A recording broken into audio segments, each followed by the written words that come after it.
A new memorial was unveiled in the small North Louisiana town of Colfax. It marks a racial massacre that occurred there in the 1870s. Dave McNamara has the story in the heart of Louisiana.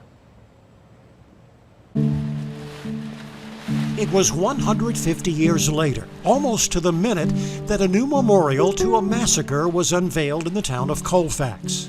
Those killings by white supremacists in 1873 left nearly 100 black citizens dead. The Easter Sunday massacre was the deadliest one-day event of the post-Civil War Reconstruction era. This day has been a long time coming. Louisiana Governor John Bel Edwards helped dedicate the new memorial in downtown Colfax. Florida, Hunter, Matthew, Irwin. The memorial lists the names of those killed and wounded and has a detailed account of the brutal killings. 2 years ago, the state took down a historical marker that stood at the nearby courthouse since the 1950s that portrayed the mass killing as a riot which ended carpetbag misrule in the South.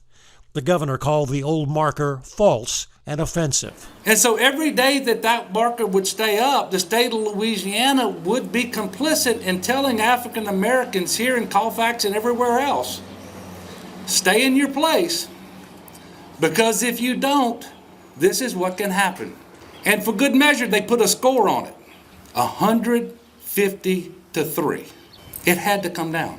The change in monuments followed a meeting 2 years ago of Reverend Avery Hamilton of Colfax and retired Houston businessman Dean Woods. Hamilton's great-great-great-grandfather was the first black killed in the massacre, and Woods' great-grandfather was one of the white attackers.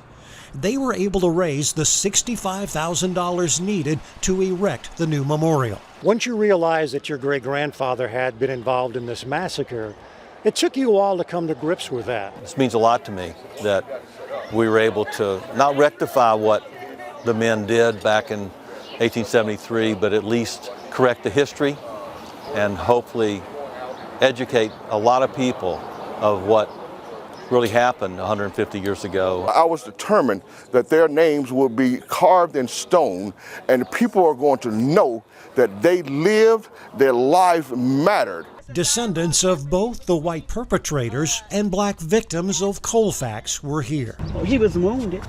That was my great-great-great-grandfather. I never was taught in school about it, but from my parents and grandparents, we were told. It was something like you didn't talk about. Jerry Hickman's grandfather was one of the attackers.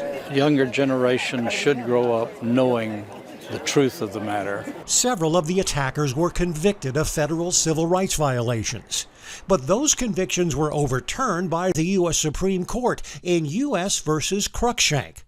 That decision and others limited the ability of the federal government to enforce voting and civil rights for African Americans into the 1960s. Two grandsons of Cruikshank were in Colfax. It allowed a considerable amount of racism to occur for the next 100 years. Hopefully it heals people and young people can advance forward with that knowledge. When we changed the marker today, we didn't change history. In fact, we acknowledged what the true history was. And now a town that once hid from its past is telling a different story. The real story of its darkest day 150 years ago. With the heart of Louisiana, Dave McNamara, Fox 8 Local First. To learn more about the Colfax massacre and the effort to create a new memorial, go to theheartoflouisiana.com.